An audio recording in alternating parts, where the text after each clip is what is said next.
Can you see my screen now? Yes, I can. All right, so Bukola. All right, okay, so good morning, everybody.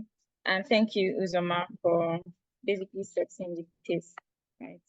I'm going to first start with the fact that the reason why we're talking about data protection in Nigeria is solely because of the GDPR that was enacted in 2018, right?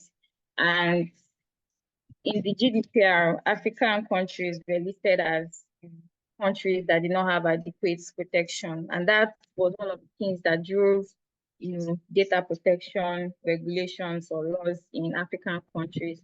And at the time in 2019, we had NIDA take the mantle for Nigeria and set the pace for us in that light. But before we talk in depth on the data protection law in Nigeria, it's important to merge what Uzoma has said with the Nigerian Data Protection Act, because I would not want to repeat a lot of what he has said.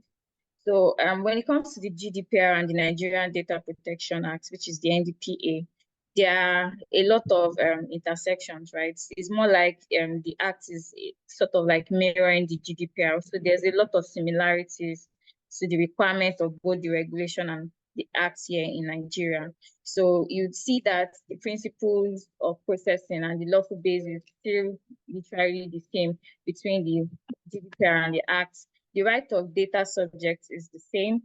The requirement to carry out a data privacy impact assessment, DPI, is also the same. The appointment of a data protection officer, right, is still, you can see both requirements in the GDPR and the Act as well. The requirements for data security, personal data breach reporting and communication. So all these things are still mirrored in the Act.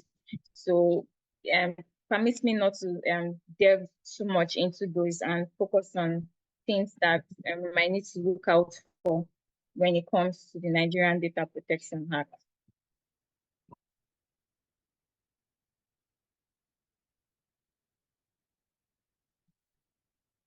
Okay, so before we delve deep into the act, right, it's important to discuss the history of data protection in Nigeria. And you recall when I started, right, I mentioned that NIDA took the mantle, right? They had to basically overstretch themselves to implement or basically publish the Nigerian Data Protection Regulation, the NDPR, in 2019. And although it was a step forward, right, but it had its limitation, right, because the NDPR did not have legal backing. And because of that, there was not a lot that the regulation could provide for Nigerian citizens when it comes to protecting their rights as a data subject.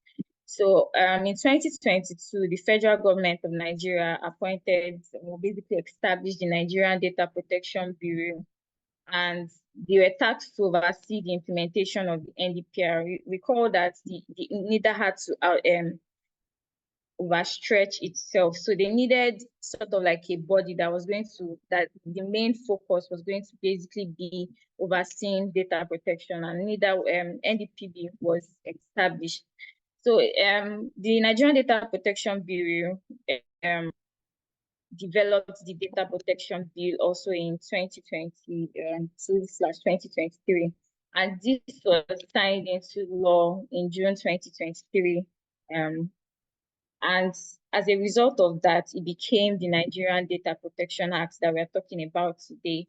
And also, the Act established the Nigerian Data Protection Bureau as the Nigerian Data Protection Commission, the NDPC, and it is now the supervisory authority in Nigeria that is overseeing data privacy and data protection in Nigeria.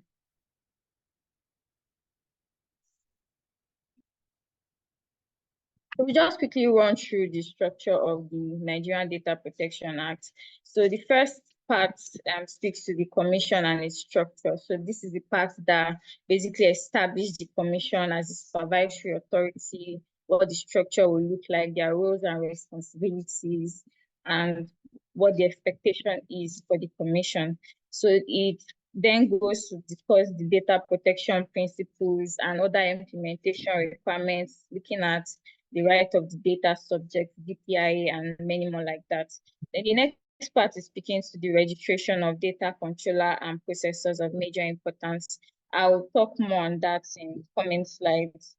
And the other part is speaking to enforcement and legal proceedings as it pertains to data protection in Nigeria.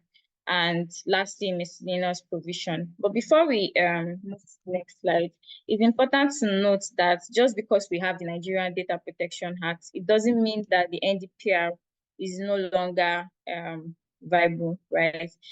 Until it has been communicated that the NDPR is expired or is repealed, right? The regulation still stands. And so where the regulation has limitation, the act will come in. And where the act has limitations, the regulation will come in. So they are currently here to support each other.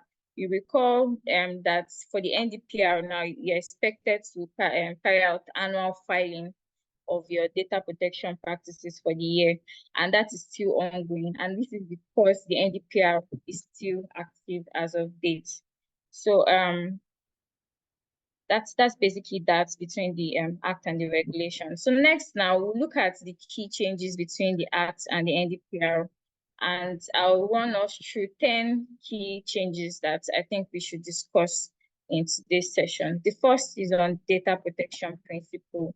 Uzoma mentioned those principles during a slide, but when we had the NDPR, we didn't have the principle of accountability, right? And the act is bringing that into play now. And this principle is basically going to serve to ensure that organizations demonstrate beyond reasonable doubts that they are complying with the requirements of the act, of the NDPR, of any data protection laws that we have in the country as at state. So that's what the principle of accountability is going to serve for us. So next is on the lawful basis for processing. Initially with the NDPR, we did not have a legitimate interest as a basis for processing personal data. And today, organizations can use legitimate interest as their basis for carrying out processing of personal data. It's important to note that the GDPR requires a legitimate interest assessment, and our act was silent on something like that. So I expect that for legitimate interest, the commission, that's the NDPC, might, provide additional guidelines on, organization justifying legitimate interest as a basis for their processing. So next is on the requirements to carry out a data privacy impact assessment. So in the regulation, it was not mandated to carry out DPIA, right? But now the act is saying that where you are processing, where you are likely to process personal data, and the results might results in a high risk to the rights and freedom of a data subject, you are mandated to carry out a data privacy impact assessment to assess the likely risk to the data subject that basically puts measures. Then it goes further to say that if the measures notwithstanding the measures you've stated that you're going to implement, the risk is still high, right? You are expected to consult the commission. You're expected to consult the commission, and then they would guide you and advise you on what you're expected to do. So number point 4 is speaking to sensitive personal data. So in the NDPR, yes, there are references to sensitive personal data, but it did not state the criteria for processing personal data. So now we have the act saying that if you are going to process sensitive personal data, certain conditions have to be met. For instance, if I'm entering into a contract with an organization, maybe I'm entering into employment, right? They might require my health record, right? Which is a sensitive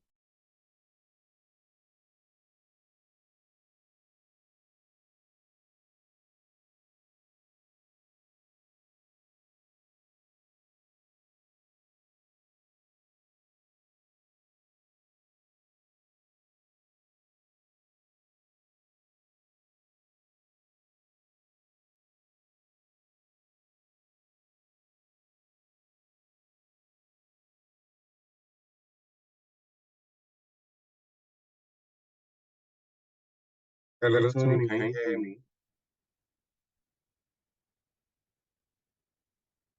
Hi, Tony. Hi, I think we lost Bukola shortly. Yes. We'll join back. So, let's just give her a few minutes to be back. Hopefully, she should be back in a few minutes. Okay, Bukola is back. Bukola is fine. I think I can pick up. All right. So sorry, my network just cut off for a few seconds.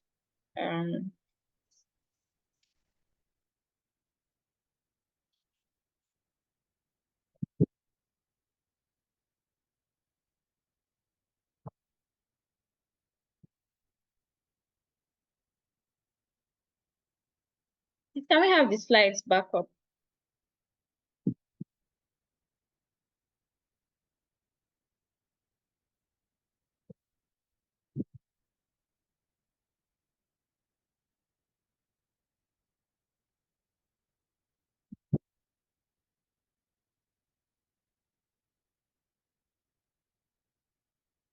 Okay, so I was speaking to sensitive personal data before I got cut off.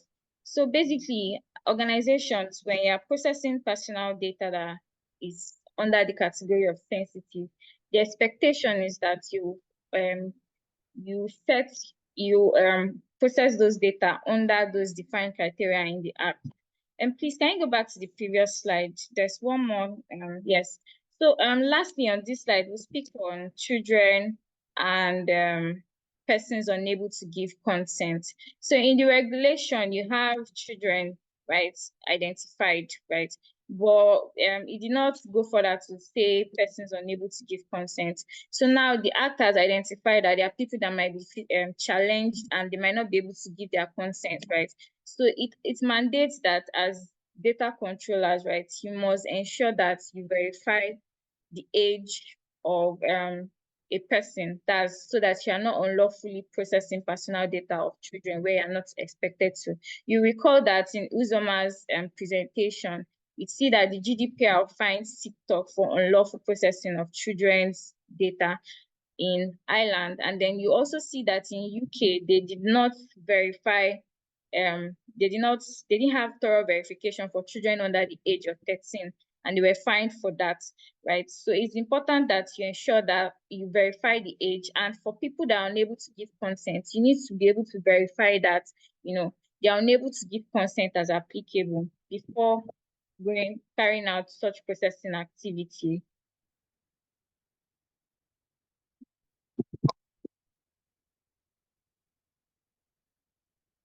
Okay, so next is on the major importance data controller and processors. This is a new requirement from the Act, and it's basically categorizing data controller and processors into two categories. You have standard processors and controllers, and you have those of major importance.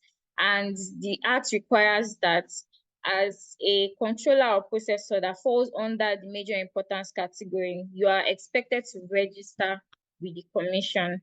In February, the Commission brought out a guideline for the registration for data controllers of major importance. And even under that major importance, there are still categories embedded in that. And I know that commercial institutions have the IS, they're among those that have the IS requirements when it comes to major importance category.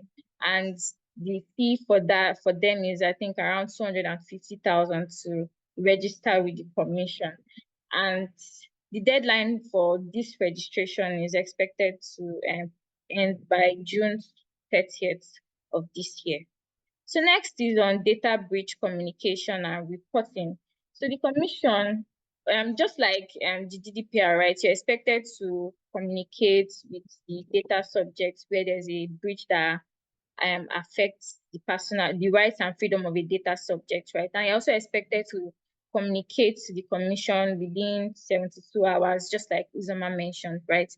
But in the NDPR, it didn't state that where the communication is inadequate, right? But the Act is saying that if a data controller, if an organization has encountered a personal breach and their communication is lacking the required information that the data subject needs, right, to make an informed decision, the commission would take it upon itself to make a public communication where such inadequate communication is being made.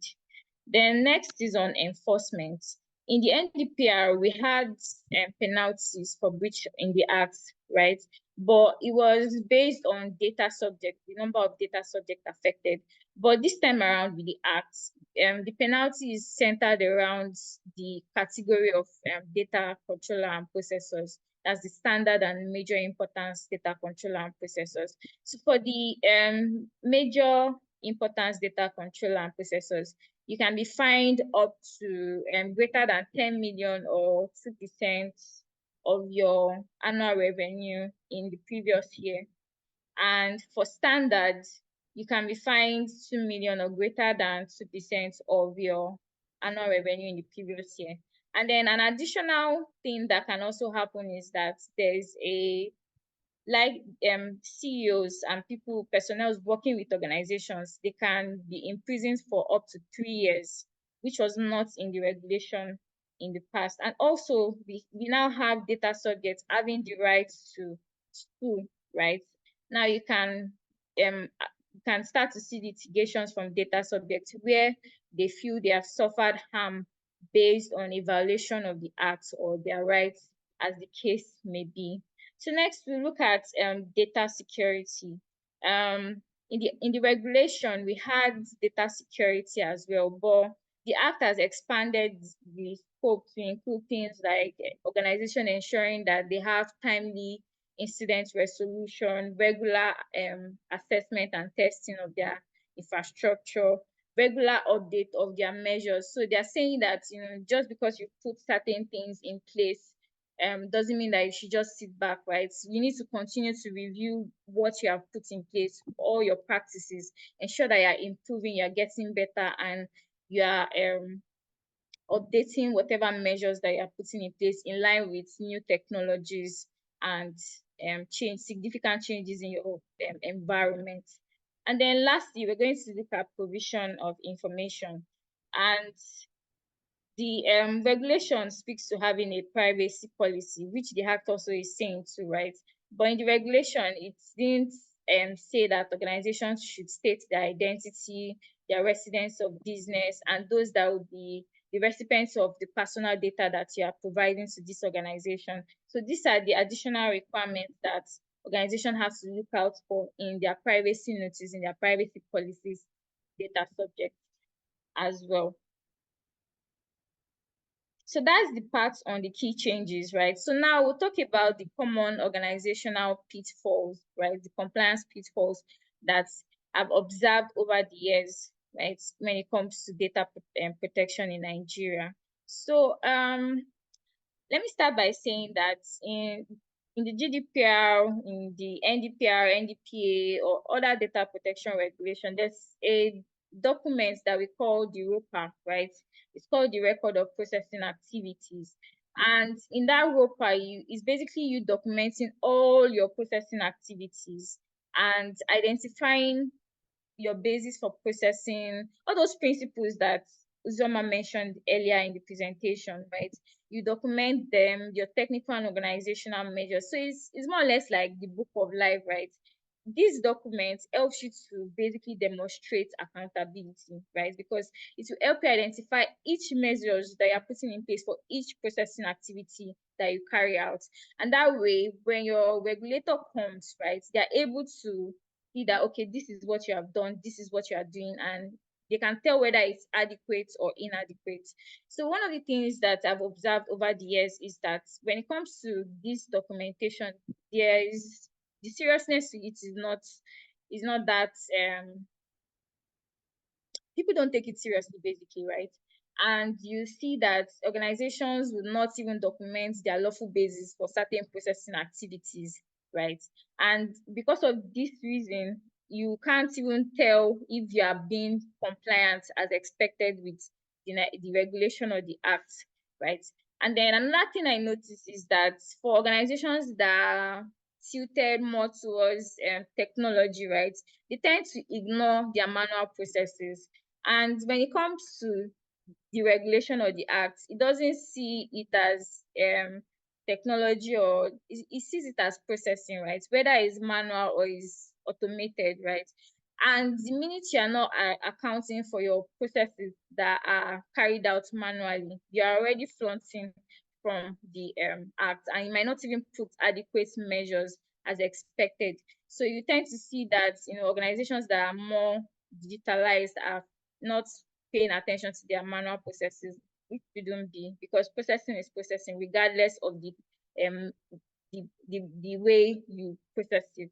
So next is on the DPIA process. So one of the things we've observed is that for DPIA, you tend to see that organizations carry out this data privacy impact assessment after processing has occurred, which shouldn't be, right? Because the act is saying before any processing activity occurs, right, carry out a DPIA, understand the risks that is involved, identify the measures that you put in place, right? And this is really not being done as expected.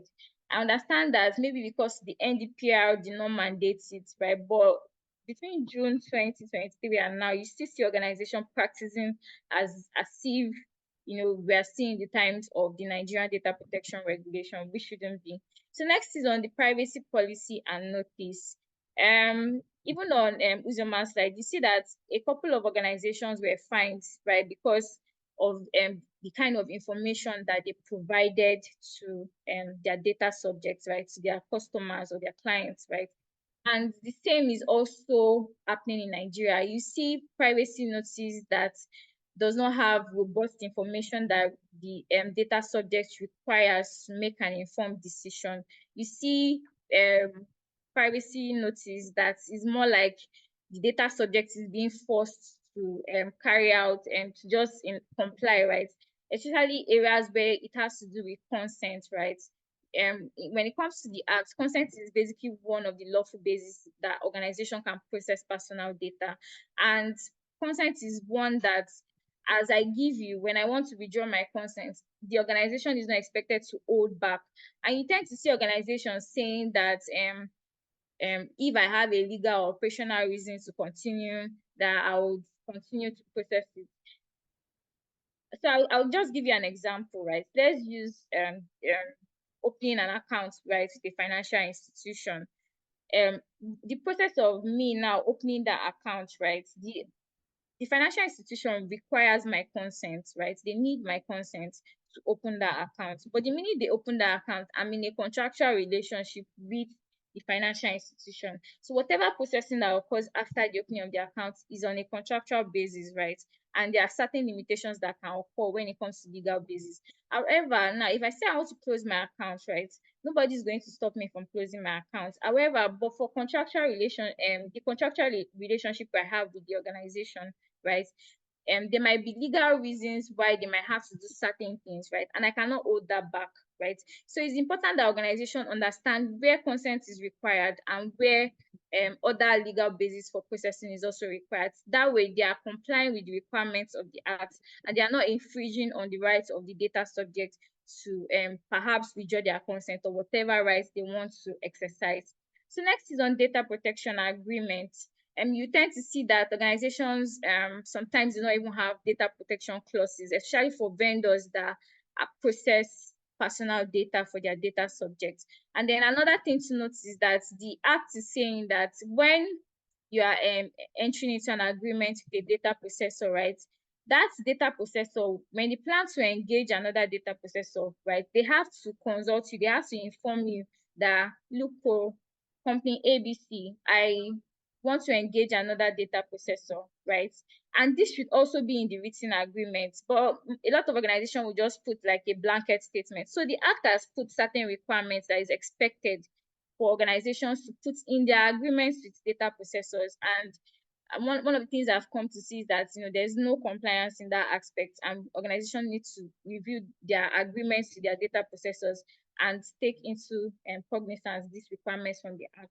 So, and lastly on this slide, we speak to the archival of data for retention purpose. So a lot of organizations are going digital, right? A lot of our information are going digital. one of the things I've noticed is that when it comes to the archival of data in the digital space within our region, right? Organizations have not basically dedicated archival solutions in place to ensure that they meet the requirements of the act, right?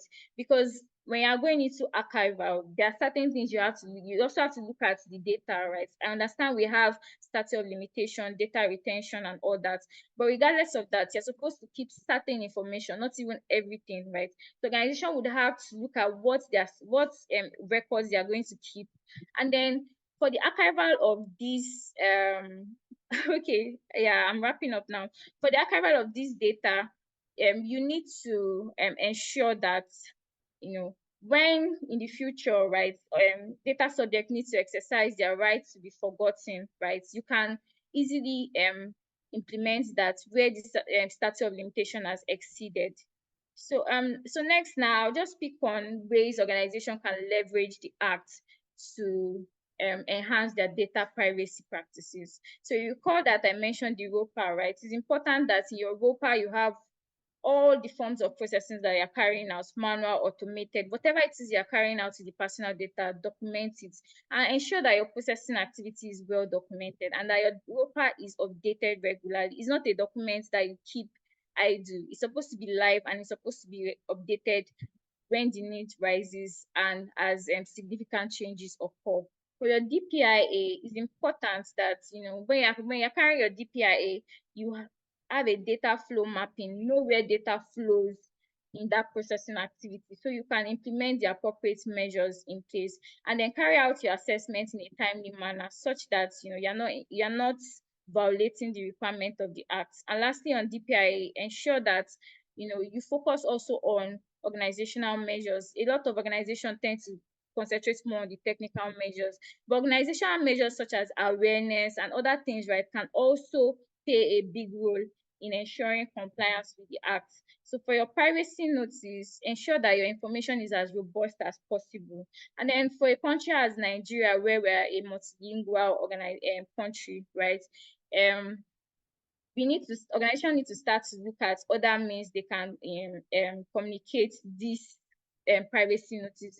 The major form I've seen is English language, and I know we have other languages, right? There are people that their limitation of the English language is not sufficient, right? And they might see it, but they might not understand what you are saying. So it's important that we start to look at other ways we can communicate.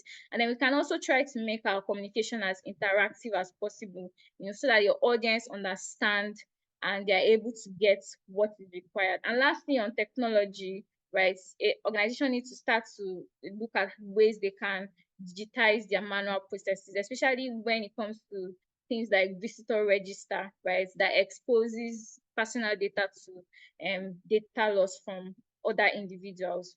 And then lastly, organizations need to start to look at dedicated archival solutions for their digital records, such that they can be able to ensure that they observe the right of data subjects to be forgotten where statute of limitation has exceeded, and they can also keep records that is expected of them based on their legal needs. So thank you so much. I'll hand over back to Mr. Anthony.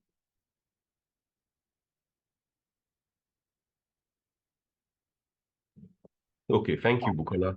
It seemed like a lot that we are taking it in just 1 hour. Guys, can I crave an extra 10 minutes so that we can take questions and then we wrap up with the career path for folks who want to get into data privacy? Please, 15 minutes and we're out. Sorry about the earlier network glitch.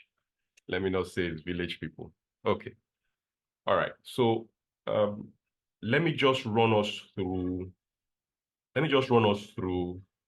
the career path for data privacy folks, what opportunities exist for them, and then we'll come back. I'll do that in 2 minutes, and then we'll come back to take questions. Let me know when you can see my screen.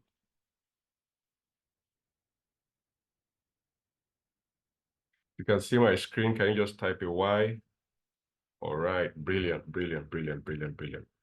So again, opportunities exist for us, for anybody who is looking to get into data privacy as data privacy officers. This is basically someone who drives the data privacy program, right, for an organization. There is also the privacy analyst, you have your data privacy consultant, and then you have your information security analyst. Now, what qualifications do you need to thrive in this space? You need to understand, you need an understanding of the legal and regulatory requirements. And so for a couple of folks who may be desirous of branching into tech, this is, let me not call it an easy path, but this is a pathway into tech. I know we have a couple of lawyers, we have some non-tech folks who are just confused and thinking, how do I branch into tech? Again, data privacy, data protection offers you that pathway. There is the bit where you need to understand a bit around information security. You also need to understand some technical analysis. However, the core that you need is that understanding of legal and regulatory requirements and understanding risk management, right? A few certifications that you can take advantage of are displayed here. So you have the CDP, the Certified Data Privacy Solutions Engineer. I think this is offered by ISAC, I think. There is the Certified Data Protection Officer. It's offered by PCB. You know, there is the Certified Information Privacy Manager. There is the Certified Information Privacy Professionals who will share these slides with us on the group. So let's quickly take questions as we begin to wrap up. I saw Favor's hand raised, but she dropped it. No. Good morning. Good morning. Morning. Yeah, Favor is the guy. Oh, okay. Okay, thank you so much for this. Thank you so much, Uzoma and Bukola. I think I was really waiting for this session. So I don't know, I have a couple of questions. I don't know if I should just ask all of them at once or one by one. Please go ahead. Okay. I'm sure they are taking notes. Okay, so we mentioned a lot about the consent. I want to ask, there's a particular website where you see a consent like, if you don't agree to our use of cookies policy, you can prevent the installation of cookies or do not even use our website at all. I wanted to ask, first of all, is that acceptable? Where they say you don't need to use our site at all if you don't consent to our cookies. That's my first question. Then also, when we're talking about transparency, when it comes to data, collecting data from our data subjects, and I know a particular, I don't know which company was it that was fined, and you said they were fined because they were not transparent on the data. So I want to understand, if a company tells us in the content that, okay, we're going to use your data for this, and you accept maybe with other things, you just accept it. Does it still cover as also not being transparent? If they say they're going to use your data for advertisement, but you didn't see it, or it was hidden in a way, so far they've put it there, does this still count as they are breaching the contract or something like that? That means they're not transparent. Then also, I wanted to ask concerning the data retention. You said that when a customer or when a data subject wants his data to be raised, if it's all those data that has to do with maybe critical data, maybe regulatory requirement data, and we have a retention period, are we still going to erase those data, or we'll wait for a retention period before we erase it? Another question I want to ask, in terms of HR, when they collect maybe CVs for employment, and if maybe they didn't accept those candidates, are they meant to erase those data since they didn't accept those candidates, or they can use it later? Is that still a breach of the use of data subjects, since they were not employed? And there's another question I have. Favor. So sorry, I really needed because I'm sure that there are other people who have, right? Okay, that's why I said, should I just ask all the questions, or I should drop them as, I don't know. I really drop some need on answers. the chat, right? So that Okay. we can at least take this four. Who knows, possibly the same questions you went to ask some other folks, we'll ask them. But let's take this four first, and if there is Okay. go ahead. Bukola? Okay. All right, so Favor, your first question was on cookies, right? Accepting cookie policy, and if you don't accept, then you'll not be allowed to use the website. So I would say it's subjective, right? Because now organization need cookies, right? Especially for websites to remember it, so that every time you go to the website, you don't have to log in, or you don't have to do certain things over and over again, so that basically the website can remember you, right? It reduces the burden on you. Now the issue is where they are collecting informations that maybe would enable you to get personalized ad, right? And I know that it's not all websites that can do that, right? In fact, a lot of websites, all they just use their cookies for is basically to um for the purpose I mentioned earlier, right? So in that case, now you are, if it's not beyond that, right, you just have to accept it. But if it's beyond that, then they need to streamline their cookie requirements such that you are allowed to accept the necessary cookies that the website needs to function, and then you get to decide if you want other things like personalized ad, functional cookies to maybe do certain things that you do not want, right? So that's where there's like a streamline, a fence, right? So you need to know what the website is doing. If you see that, and it's a Nigerian website, right? You see that it's doing beyond that, and they are using your information to target personalized at you, then you can make a complaint to the Nigerian Data Protection Commission, right? And I'm sure they will take it up for you, right? So next is on transparency, right? If an organization does not say that they're going to use my information for personalized ads, it's so when it comes to personalized ads, they are expected based on the act to get your consent that okay, I want to get they want to share targeted advertisements for you, right? So in that case, the organization requires your consent. So if they are not doing that, then they are flaunting on the principle, first of all, and then they are also infringing your own rights as a data subject, right? And you can, reach out to them. Eh, Maybe you can first take steps, right? Communicate to their data protection office that, okay, I observed this and I'm not okay with it.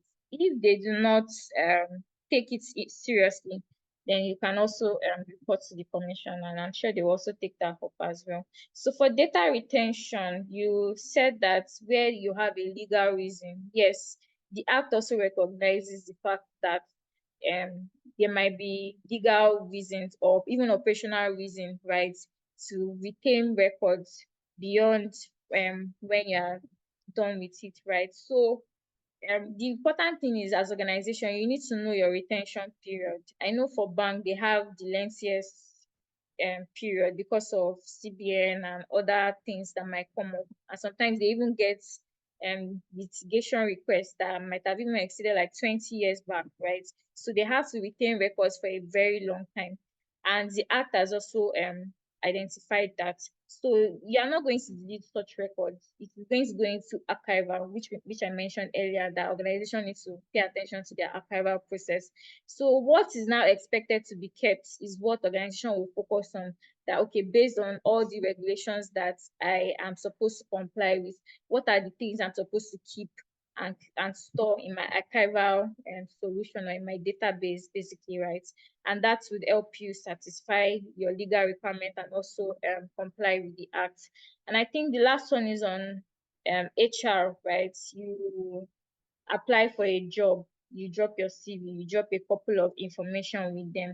So the expectation is that as long as you are not taking, like they did not you did your the employment process was not successful, right, the organization is expected to delete such record. However, you see they can request your consent to keep your record, right, for further employment. Maybe in the future, they might review your record and then reach out to you if they see other areas where you might see fit. So the expectation is that they will request your consent. And in that case, if in the future you feel that you don't want your data with them again. You can just send a request to them, and the expectation is that they will delete it because they have no legal basis for holding it aside your consent. So once you withdraw your consent, the expectation is that they delete it. I hope I've been able to answer all your questions, Favor. Yes, All thank you, right. Bukola. Thank you. Before we hear the next question from Favor, Tosin, are any of your questions different from what Favor has asked? I don't see any other hands raised so that we can take him again. Or No, it's quite different. Thank you so much. okay, please go Thank ahead. you. Can I go? Yes, please go ahead. Okay, yes, thanks so much for the session. It's quite insightful. So what I just wanted to ask is a bit related to the recent breach in Microsoft, where kind of them customer people's private data were a bit exposed. So I just wanted to know, is that any guidance document or policy that would apply to sanctions or apply or any form of mitigation to prevent such from happening again, or when organizations like Microsoft have such breaches, is there like a coordinated national policy to ensure that data of Nigerian citizens or corporations are a bit safe? So that's just what I wanted to ask. Thank you. Okay, Tosin, your question, I know you mentioned, I think UK or USA and Nigeria. So I'm trying to understand, are we speaking to the GDPR or the Act, or is the two of them? Yeah, both of them actually. Okay, so let me start with the GDPR. You recall that I made reference to Uzoma's slide where he talked about some of the fines that the GDPR has put up for organization. So take for instance TikTok, right? They didn't so one of the things for the part of processing children's data, right? One of the things they observed was that they didn't implement data protection by design. They didn't they were not transparent enough when they were informing um, children, right? Then lastly, some settings, right, were set as default for children and they were harmful to those children, right? So now in that case, right, aside the fine, the Data Protection Authority also mandated TikTok. They gave them a 3 months timeline to remediate all of these things, right? And ensure that they are complying with the regulation. So it's not like so although when it comes to the GDPR, you know, the GDPR covers the EU, right? The European Union. So there's sort of like the supervisory authority in other states, right, under the EU can still put additional requirements, right? However, the GDPR is like the Bible. It's a very lengthy regulation. It's over 1,000 pages, I think, because I know I printed it. So it's a lot of it's holistic. It covers everything that you need to ensure compliance with the acts, and they even give guidelines. If you check their website, they give guidelines on how you can comply with the act. So on that, it's as holistic as possible. And then when it comes to sanctions, the sanction is not just the fine, right? They also ensure remediation of whatever issues that might have arisen and that might have resulted in such breach or such violation of the regulation and the acts. So yeah, in Nigeria, you know that we were just starting out, right? And there's a lot of things that are being in play. However, I know that the commission has also taken steps, right, to ensure that organizations are complying. Although our act is not as broad and holistic as the GDPR, so the expectation is that for areas where we have gray points, the commission will give out guidelines in the coming months, the years to come, right, on things like that. And I know for now we might not see as much fines as possible because they're still trying to help organizations comply, right? So they might do more of supervisory and less of compliance in this space, right? They also have a strategic roadmap which they are trying to follow, right, and improve the data protection practices in Nigeria. So you just have to give them a little bit of time, and you start to see that data protection practices will get better. And I know that one key thing that they focus more on is creating awareness and they've been doing much of that to organization as well as to individuals, because if you don't even know your rights, right, there's no how you would even, follow up on it and try to ensure that your rights are being adhered to. So I think their main focus at the moment is awareness. So you start to see more compliance in the coming months. I hope I've been able to answer your question. Okay. So Favor, can we take your question last? I don't see any other hands raised. So that Okay, we can thank you wrap up. very much. I'll just rush it. I just have three. I'll rush it. So the first one is Three. just three, just fast. What's the process of transferring data out of the country? Because I read somewhere that you need one kind of approval, but I didn't really understand it. And the second one is what happens when we report organizations or banks or things, Please, can you take that again? or is it when we cannot undo? Hello, can you hear Sorry, me? Favor, we lost you briefly on your second question. Okay. I said, what happens when we report data breaches? Because I know many organizations, banks, fintechs, organizations, they don't report it because of regulatory issues that comes with it. Or is it when we cannot handle these breaches that we report it?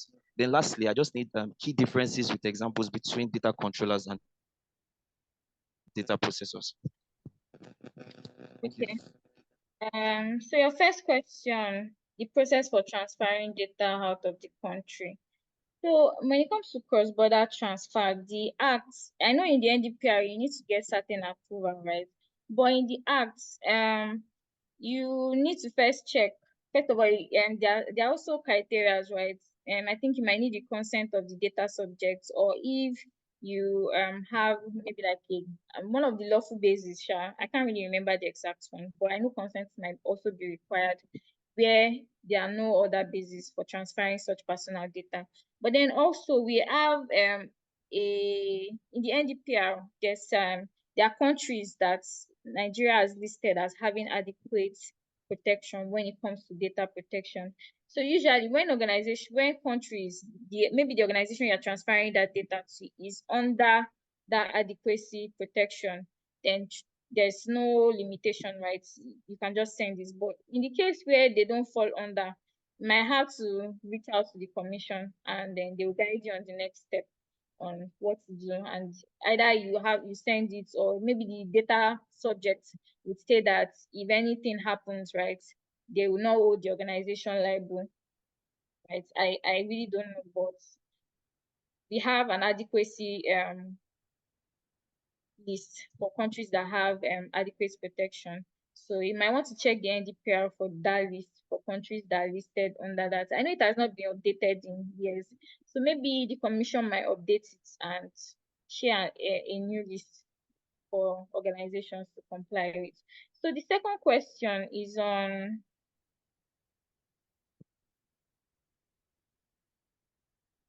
reporting data breach. So the expectation, right, even from the regulation and the act, is that once there is a personal data breach, right, that is likely to result in a high risk to the right and freedom of a data subject, you communicate within 72 hours to the commission. And if it's set to result in a high risk, you might also have to communicate to the data subjects immediately, right, so that they can also be aware. Now, if an organization is not complying, right, that is a serious violation. But it's important to know that it's not all it's not all breach that would get that will be reported. That's why you have to so once that incident occurs, right, an investigation has to happen. So it's the investigation that will now tell you whether it's a type of breach that you would need to communicate to the data subject, and maybe it's one that you need to communicate to the commission as well, right? Because depending on the technical and organization measures you put in place, right? You see that even abroad, right, there are some sort of notice that will come out where they'll say they were involved in a personal data breach, but there's no form of risk to the data subjects, right? Because of the measures they put in place. Maybe perhaps those information that were hit was probably encrypted, right? So because of that, they might not necessarily need to start communicating to each data subject that, oh, we've encountered the personal data breach. They might just do maybe like a general publication, and maybe in the process of investigating, they see that it's there might have been an entry, but the attacker did not see anything. They couldn't move anything out. So in that case, there's really nothing that has happened. So it depends. Reporting is really dependent on your investigation, right, and what has occurred. So that will now determine whether the organization is expected to report or not. So it might not be that they are not complying. It might be that based on their investigation, right, there's no need to comply. You get, so there's also that part to it. And your last question, I'm sorry, please can you take your last question? I didn't remember to note that. Okay, thank you, Bukola. So I said, like, what are the key differences with examples between Okay. data controller and processors? Okay, yes. So now a data controller, right? For you to be a data controller, you have to be the one that determines what that personal data will be used for, right? So take for instance, as a bank now, let me use a bank because I work in a bank. Right? I want to have customers and have accounts, right? So now, in opening an account, I will need your name, your date of birth, your NIN, your BVN, and so many other things like that, right? Now, because I'm determining the purpose for which your name, that's for account opening process, right? I am the data controller, right? I am the one determining what that personal data is going to be used for, how it to be used, what it to be used for, the retention, everything. I take control over that data, right? I am the data controller. Now, a data processor is basically an organization that is helping me perform any processing activity. So now when we say processing is basically anything that you used to do with that data. Is more or less like the data life cycle, starting from collection to destruction. So if I collect data, just collecting is processing. If I now use it to maybe process a transaction, it's still processing. If I store it, it's processing. If I put it in archiver, it's processing. If I destroy it, it's processing. So if, take for instance now, maybe I'm an organization and I help banks, right, to destroy their records, right? I'm a data processor in that light. So me carrying out that data processing activity, you see that I'm not the one that determines that that data is supposed to be destroyed, right? It's the data controller, the financial institution. I am just performing that processing activity on behalf of the financial institution. So that's what makes me a data processor, and that's what distinguishes a data controller and a data processor. And it's important to also note that you can have joint controllers, right? You can have two or more organizations that determine what the data will be used for. But I would not want to, go deep into that. But I hope with my explanation, you've been able to understand the distinct difference between a controller and a processor. Okay. We Is must it go safe to say that now. data controllers are data processors? Yes, a data controller can be a Okay. All right, We thank must you. go now. We must go now, guys. I was going to share with us some tools, sample DPIA templates, ROPA templates, and a test of controls for carrying out your data privacy assessment. However, this will be shared on the group because of time. For those of us who are just attending our sessions for the first time, we are Tech Assurance and Advisory Community. We are a community of tech and aspiring tech professionals in various stages of our careers. Our core objectives are largely to support each other in advancing our careers, particularly through mentorship and capacity building. We are also enthusiastic about raising thought leaders that shape a digitally secure ecosystem, right? And these are objectives are premised on the saying that we rise by lifting others. The community also doubles as a talent pool. So if you're looking to hire locally, internationally, you would find the resources you need here. So if it's a community you're looking to join, you find the details of the WhatsApp on the WhatsApp group here. We have a page on LinkedIn. The recordings for today's session, because it's a whole lot to take in, right, will be available on the group's LinkedIn page and on the WhatsApp group and on YouTube in about less than a week's time, right? For questions that have been asked and we've been unable to answer, we will take that conversation to the group chat. Stephen, do you mind? I know we're just trying to.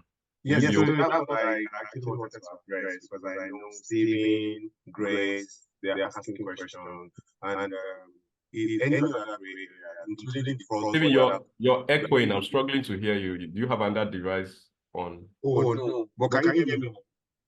You're echoing. Oh wow. I'm not sure why. I was hoping we could. So the slides will also be shared on the WhatsApp group, right, guys? So Stephen, is it okay? I know you're on the WhatsApp group. Is it okay if we answer these questions on the WhatsApp group? Will that be fine because of time? Yeah, I actually dropped those questions on the chat